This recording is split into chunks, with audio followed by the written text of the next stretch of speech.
ఒరే రంగా, నీ తోటలో కొబ్బరి బొండలో నీళ్లు నీ మాటలాగా మంచితనంలాగా భలే తీయగా ఉంటాయిరా. పువ్వులైతే రంగ నవ్వులాగా అందంగా ఉంటాయి. పువ్వులు కదిలేవే కొబ్బరి నీళ్లు తీయగా చల్లగా రుచిగా ఉంటాయి.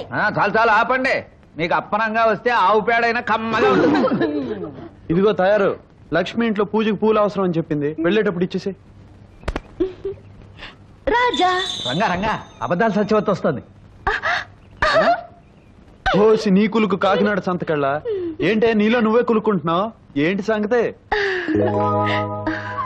గోరింటాకు పెట్టుకున్నాను, ఎట్ట ఉందో చెప్పు. అదిరిందే. ఈ పూల జడ ఇదట్ట ఉంది. అబ్బా ఇది మరీ అదిరిందే. కొత్త గాజులు ఎలా ఉన్నాయి? అబ్బాబాబా అదిరిపోతున్నాయే. మరి వీటన్నిటితో నేనెలా ఉన్నాను చెప్పమంటావా? వీటన్నిటితో కలిపి ముదినాపిసాన్లా ఉన్నావు. సత్యవతి ఓసి నీ ఉడుకు మొత్తం ఊర్లోకల్లో కలప తమాషాగా అన్నానే.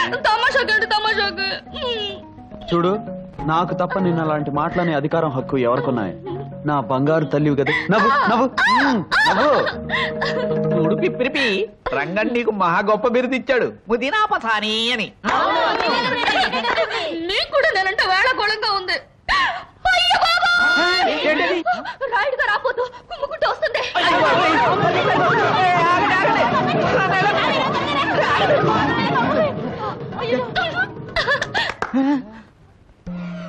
రాయుడు గారేది?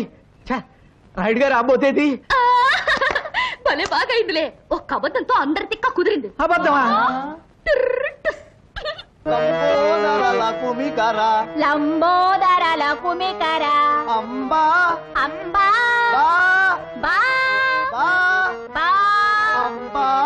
అమ్మాయి గారు అదరగొట్టేస్తున్నానండి. మరేమనుకున్నావురా ఈ చురకత్తుల వారి వంశం అంటే?